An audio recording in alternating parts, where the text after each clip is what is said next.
बिहार में नई सरकार के गठन को 1 महीना भी पूरा नहीं है, लेकिन वादे के मुताबिक बाबा की तर्ज पर भूमाफिया पर बुलडोजर एक्शन जारी है। प्रदेश के गृह मंत्री सम्राट चौधरी के निर्देश पर प्रशासन लगातार एक्शन में है और बिहार में शहर शहर अतिक्रमण पर बुलडोजर प्रहार हो रहा है।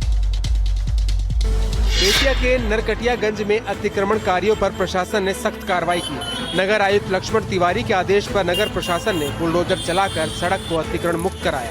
नरकटियागंज नगर के हरदिया चौक पर दुकानदारों और स्थानीय लोगों द्वारा मुख्य सड़क पर किए गए अतिक्रमण के कारण आए दिन जाम लग जाता था। इसे देखते हुए प्रशासन ने जेसीबी मशीनों से अवैध अतिक्रमण को तोड़कर हटाया। कार्रवाई के दौरान भारी संख्या में नगर प्रशासन की टीम और पुलिस बल मौके पर मौजूद रहा ताकि किसी तरह की अव्यवस्था न हो। बुलडोजर चलने के बाद सड़क पूरी तरह से खाली कराई गई। प्रशासन ने अवैध कब्जा हटाने का सख्त आदेश जारी किया है और अगर कोई अतिक्रमण नहीं हटाएगा तो उस पर जुर्माना भी लगाया जाएगा। नगर प्रशासन ने साफ किया है कि अतिक्रमण हटाओ अभियान लगातार 10 दिनों तक चलेगा। इसका मकसद शहर को जाम की समस्या से निजात दिलाना और यातायात व्यवस्था को सुचारू बनाना है। प्रशासन की इस कार्रवाई से स्थानीय लोगों ने राहत की सांस ली है। वहीं अतिक्रमणकारियों में हड़कंप मचा हुआ है। बिहार के गृह मंत्री सम्राट चौधरी के एक बयान ने हलचल मचा दी है। एक कार्यक्रम में सम्राट चौधरी ने आरजेडी सुप्रीमो लालू प्रसाद यादव की संपत्ति को लेकर बड़ा दावा कर दिया। उन्होंने कहा कि केंद्रीय जांच एजेंसियों द्वारा जब्त की गई लालू प्रसाद की संपत्तियों पर राज्य सरकार स्कूल खोलेगी। सम्राट चौधरी के इस बयान के बाद बिहार की राजनीति गर्मा गई।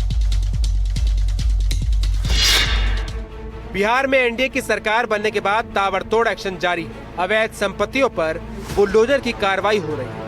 तो वहीं प्रदेश के गृह मंत्री सम्राट चौधरी के नए ऐलान से सियासत और गर्म हो गई। सम्राट चौधरी ने कहा कि लालू प्रसाद की जब्त प्रॉपर्टी पर स्कूल बनाया जाएगा। आने वाली पीढ़ी यह देख पाए कि भ्रष्टाचार की अवैध संपत्ति पर कैसे कब्जा इन लोगों ने किया। आदरणीय लालू प्रसाद जी का फोबिया से अभी भी अगर ग्रसित है ये सरकार, तो ये समझा जा सकता है कि सरकार की नियत काम करने में नहीं है। और ये बात तो 2005 से ही एनडीए सरकार राग अलाप रही है। सम्राट चौधरी के इस बयान ने बिहार की राजनीति में नई बहस छेड़ दी है। एक तरफ सरकार इसे कानून का सख्त पालन और सामाजिक भलाई से जोड़ रही है, तो दूसरी तरफ विपक्ष इसे राजनीतिक बदले की कार्रवाई बता रहा है। बिहार में इस समय लालू प्रसाद यादव के 2 बंगले सुर्खियों में हैं। पटना के महुआ बाग में लालू प्रसाद यादव का एक आलीशान बंगला बन रहा है। इसे लेकर जेडीयू और बीजेपी आरजेडी को घेरने में लगे। वहीं दूसरा बंगला पटना के चिड़ियाघर के पास खंडहर पड़ा हुआ है, जिसमें अब राज्य सरकार स्कूल खोलने की बात कह रही है। पटना में लालू के जिस बंगले पर सम्राट चौधरी ने स्कूल खोलने की बात कही है, वो बंगला शहर के चिड़ियाघर के पास स्थित है और पिछले 20 सालों से यहाँ ताला लगा हुआ है, जिसके चलते ये खंडहर में तब्दील हो गया है और नशेड़ियों का अड्डा बन गया है। बंगले के अंदर जगह जगह सिगरेट के टोटे, शराब की खाली बोतलें पड़ी नजर आ रही हैं। अंदर की तस्वीर आपको हम दिखा रहे हैं। आप देख सकते हैं कि यहाँ पर कई सारे जो इंजेक्शन हैं वो है, साथ ही साथ जो दवाएं हैं वो यहाँ पर मौजूद है। तो ये बिल्डिंग जो है पूरे तरीके से कबाड़ बन चुका है और इस बिल्डिंग को सरकार जब्त करेगी और यहाँ पर भी एक सरकारी स्कूल जो है बच्चों के लिए खोला जाएगा।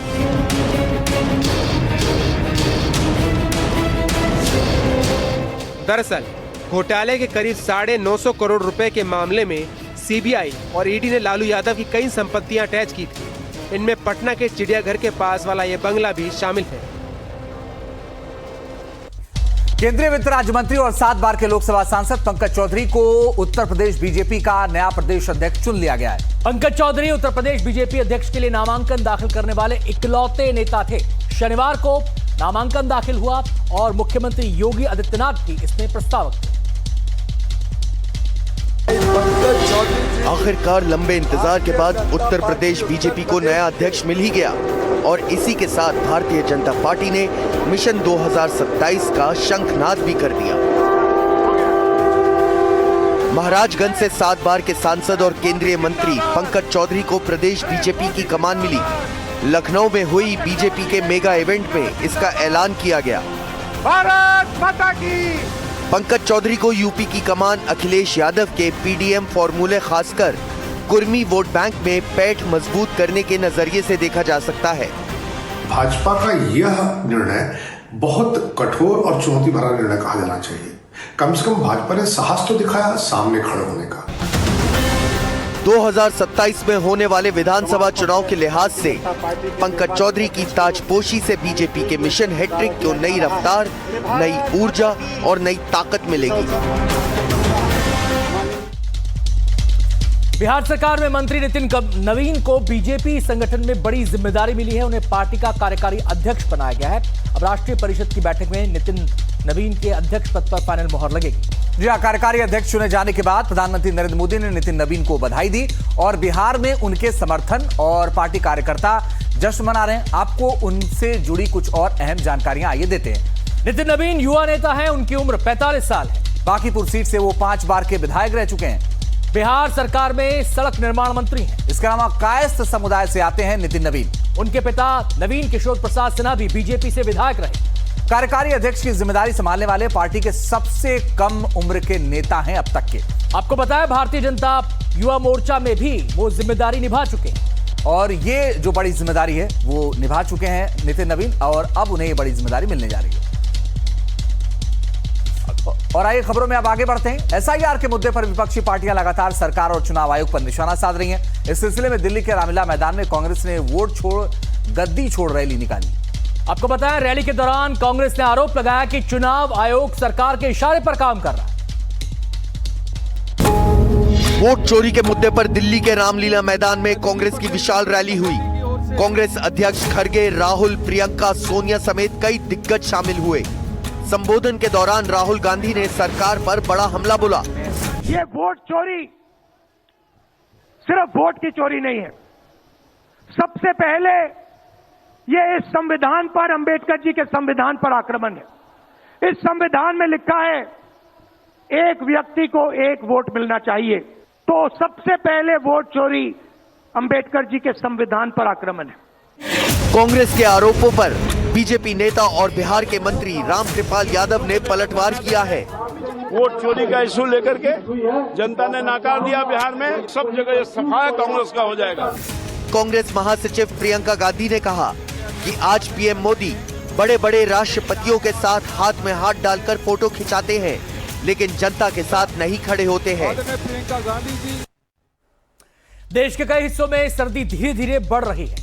इसके साथ ही मौसम विभाग ने शीतलहर के लिए अलर्ट भी जारी कर दिया है। आपको बताएं दिल्ली एनसीआर में शीतलहर का अलर्ट जारी किया गया है, लेकिन कड़ाके की ठंड, घना कोहरा और ठिठुरन जारी रहेगी।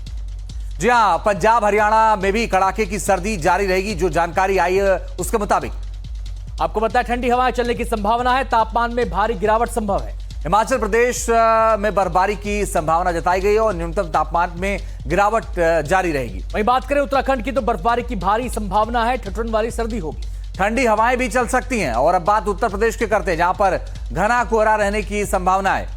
विजिबिलिटी कम होने की संभावना है। यात्रा से बचने की सलाह दी गई है। इसके अलावा अगर हम उत्तर प्रदेश के बाद बिहार की आइए बात करते हैं, घना कोहरा और विजिबिलिटी कम रहेगी। आपको बताया तेलंगाना में शीतलहर की चेतावनी है। घर से बाहर ना निकलने की हिदायत है। और इसी के साथ कर्नाटक का हाल भी जान लीजिए। आंतरिक कर्नाटक में शीतलहर की गंभीर स्थिति बन सकती है। 15 और 16 दिसंबर के हालात बताए जा रहे हैं कि गंभीर हो सकते हैं।